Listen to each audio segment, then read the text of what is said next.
Well, we have Joy Malden with us. She is a clinical psychologist and an expert in child and family therapy. And she is joining us today to talk with us about how we manage this craziness that's going on with COVID-19 in our families. So, Joy, thank you so much for being on with us. You've been an excellent guest with us in the past and given us lots of great information about how to take care of our kiddos and how to keep them emotionally healthy and well, and about how to just be good parents. Why don't we start with how a parent can or a guardian can identify if their child is experiencing anxiety or depression in the midst of all this uncertainty that we're all experiencing right now? Yeah, thank you for having me back on. It's really amazing to see your face and to be back in this very odd time through Skype and Zoom and all the things. I feel like this is a way that parents and people can connect to family. So just as you and I are doing this Zoom meeting, for parents to think about doing this with their friends and their kids' friends and family, just to stay connected and be creative in digital means. And of course, kids are going to be depressed and anxious because our nation and our planet is having a time of uncertainty. Right. And so they are picking up on all the cues, even if you're not intending for them to pick up on cues, you're still doing things very differently. You're washing your hands at every turn. You're wearing masks and gloves to the grocery store. Your way of life is completely altered. And now kids are out of school. Mm-hmm. And so their normalcy of getting up, getting dressed, going to learn something, see friends, is now placed for the caregiver at home, which is an incredible feat for stay-at-home parents or parents who work. So I think the kids are anxious, depressed, and the parents are anxious and depressed and overwhelmed in this situation. So I'm getting a lot of those questions. And I think it's timely because I feel like there's always been a little bit of a current in that in our nation, but now because we're forced to pause, we are feeling the depth of it in a different way. Yeah. So how does a parent take a look at their kiddo and the changes maybe in their behavior or the changes in their speech patterns or what they're doing on a daily basis to see, is this a problem for my child, anxiety or depression, or is it not? Yeah. Maybe my child's coping with this pretty well. And so how do they determine that? I think that, when you start seeing worry behaviors, pacing back and forth, irritability, nightmares, overeating, undereating, wanting to sleep in, wanting to sleep with you as a parent, asking questions about death because there's a lot of concerns about death right now, having any kind of violent outbursts is some really good cues. But I think what is helpful is to talk about that there are a lot of changes that we can't control, and that makes everybody feel on edge. Mm-hmm. Children are used to things happening to them. They're used to being taken around in the car. They're used to meals being planned for them. They're used to things somewhat being out of control, but adults are not. They're used to managing their own life. And so when all of these limitations are placed on us as adults, we can also regress and to a younger place. And so your kids will see that and be a little confused. Like, why is mom and dad so irritable? Why are they tantruming about not being able to see their friends or not being able to go where they want to go? Like, they're kind of used to teachers telling them what to do and where to go, and we're not as much. And so I think your kids are watching you have your own feelings about it. And then when you see your kids react, then you start combating with each other. So notice your own anxiety and learn some ways to monitor that, and then invite your kids into that. So like, yeah, this is really hard, isn't it? This is like the news is on all the time. Let's just turn that off for right now. Let's have some music on in the house. It's a beautiful day. We're going to go outside, and we're going to stay far away from people, but we're going to go for a walk with our dog, or we're going to get some exercise, or we're going to do some dance videos or exercise videos. We're going to do something to move our body today, something to be creative today. I've been telling parents to think about maybe going on a scavenger hunt with your kids. And so making a list of things that you might want to find on the walk. Like we have to find 3 different yellow flowers. We have to find an ant. We have to find a dog with a collar. We have, whatever comes to their mind, but make it different every day. Do a different scavenger hunt, or you can have one parent or one guardian take a walk with a kid and leave like little painted eggs or rocks on the path, and then the other sibling has to find that with the other parent. And so giving little fun creative tips for them to do. And thankfully the internet is filled with creative minds. So when parents are like, I don't know how to draw, I don't know how to paint, it doesn't matter. It's just doing something instead of sitting with the uncertainty, which is our life right now. Right. Well, and that's one thing that children tend to have a lot of is they tend to have a routine that's very much sort of established by being in school, and now they don't have that. So do you have some ideas about parents can help manage that for their children at this point in time?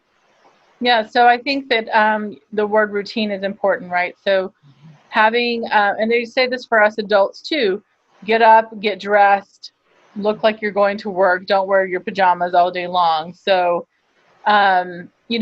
in the beginning when this happened, that was maybe fun for a week, that to just lounge around the house. But we're now a few weeks into this, almost a month in, that kids need to have an understanding of what the day looks like, even if they're going to daycare. And so for little kids, I talk about, get the blocks out and kind of talk about what the blocks mean. So we're going to get up, we're going to get dressed, we're going to have breakfast, then we're going to do an activity. A lot of kids now have online school, so there needs to be a space for that time and an understanding of what that time means, and then they need a break. So what does the breaks look like? You can plan your dinners and your activities around their lessons, so you can fortify their knowledge that way, and really kind of speak into their education process. So if they are learning about Japan, then maybe order some sushi, or order, like watch a Japanese movie, or like they're doing tons of virtual tours online and in museums. So go see something in Tokyo and invite your kids to learn that way. If they are struggling with math, then help them cook.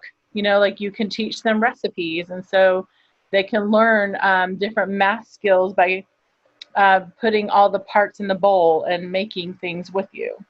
Sure. So let's talk about that, the school piece, because that's a huge one right now. Parents that either work, they're now having to work at home, which maybe they did that before, maybe they didn't, but now they're doing it at home with their children there. Or maybe they are having to continue to go to work, but their kids no longer have school, or they no longer have the availability for daycare. So that's been a huge disruption to their family, financially, emotionally, productivity wise. So can you talk a little bit about that and how families can manage those pieces? Yeah. And so these are all kind of broad questions depending on the age range, right? So if you have a 2-year-old or a 5-year-old, it looks very different than if you have middle school and high school. So I think part of that is your who's in your family? Who are you accessing to get close to you? Do you have a partner? Do you have family nearby? Because if you do, it makes things a little bit easier, like where you could have a partner and you work for a few hours and they take the kids, and help them with their schoolwork, and then they switch off. And this is also a really good time for kids not to be the center of attention, like to learn how to self-regulate a bit. And so giving them a task and giving them a timer, like mom needs to really work for 45 minutes and I need you guys to work on this puzzle for that time, or give them certain activities to do during that time, but I can't be interrupted. So I need you to figure out how to manage yourself. So you might have to draw, or you might have to write a letter to grandma, or you might have to do certain activities. But I also share the space, and we also have to share it together and work together. Yeah. So a lot of times parents are working at the same time as their kids doing schoolwork, and that seems to be working some. For parents, it all depends on what your job is, of course. So, right. And so hopefully most people out there are having, supervisors and corporations that are working really well with them and being understanding of that at this point in time. But I like your idea about, building in those breaks, letting the child self-regulate if they're a little bit older. Obviously if they're 2, they're not going to be able to do that as well. I'm really lucky in that we have a multi-generational household. So my mother lives with us, and so she's able to help us out. But I still take breaks, I'll give, my older son, who has started back to school with distance learning, I'll give him one of the tasks that he's been assigned for the day, and then I'll go in and check on him like in a half hour. Our younger son, who's in first grade, he hasn't started yet. He won't start till next week. So we'll see how that works out then. But I'm anticipating there might be some challenges, but I really like the ideas that you gave. And this being a really good time for learning how to organize and regulate on his own at this point in time. I think something you said that was really interesting too is, a multi-generational home, that is really important. And lucky for you. But something that came to my mind when you were talking is we need to know when our kids are their best, fresh. And so having them start their schoolwork when they're at their best capacity is a better idea. They go to school early. I wouldn't recommend if they having them sleep in to 10 or 9 or 10 so that you can work in the morning if they're not the best in the afternoon. So you just really want to set them up for success because that's going to be less tantrums, less meltdowns, less of an oppositional fight, depending on the age, if you can know your kid and how well they work. And you might have to learn that. That might be something that'll be new for you to figure out. But if math is hard for them, then you might want to do math first when they're at their best self, not wait till the end, even if they want to wait because they hate it. It's like eating broccoli. Sometimes it's better to eat it hot than to eat it cold. So just get it done, and then you can have the rest of your day to enjoy the other subjects a little bit better. Right. And I think also that might be important in that aspect would be to schedule your breaks as the parent or guardian or whoever's monitoring the children during that time period, during those times when they might have the toughest time with those particular subjects. So, we have talked before about technology and using technology with children. So maybe you can give some your thoughts on how we can use technology in our homes now when people are spending a lot more time at home, when there aren't as many activities that you can involve your children with outside of the home. And so some safeguards around that, and maybe parents just how they should moderate it. Yeah. So you're right, especially when they're doing online school. It's like us at work that work computers. That doesn't really count for screen time, right? Because it's a work thing for them. So I don't think that it's fair to say, well, you've had 3 hours on your tablet, but they were doing homework the whole time or classwork the whole time. That's not a screen that's one for relaxation or recreation. So I think the screen times still apply, but you might want to chop them up just for their eyesight's sake, because they've been looking at screens all day. That's going to be hard for them. Mm-hmm. And then maybe factor in family screen activities. So like watching a movie together, doing some of the educational online things that I talked about. Like we're going to go tour the Grand Canyon today, and we're going to do it all together. So instead of coming home and having individual Xbox gaming or individual playing on your phone, how to kind of monitor the screen time together and learn something together. And then maybe even thinking about in a more clear way, a non-screen event activity, like getting them to read or like create something, do some kind of craft. Depending on your affiliation, if you're Christian, Jewish, whatever, you could do some holiday crafts and do that ahead of time. So in a time of uncertainty where money's not sure for the future, it might be nice to have handmade gifts already done so that parents aren't having to pay for gifts for people and their kids have already worked on that now.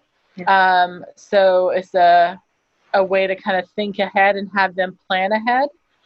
So you can maybe get out some of those things that you've been stocked in your craft closet that you haven't had a chance to get to yet.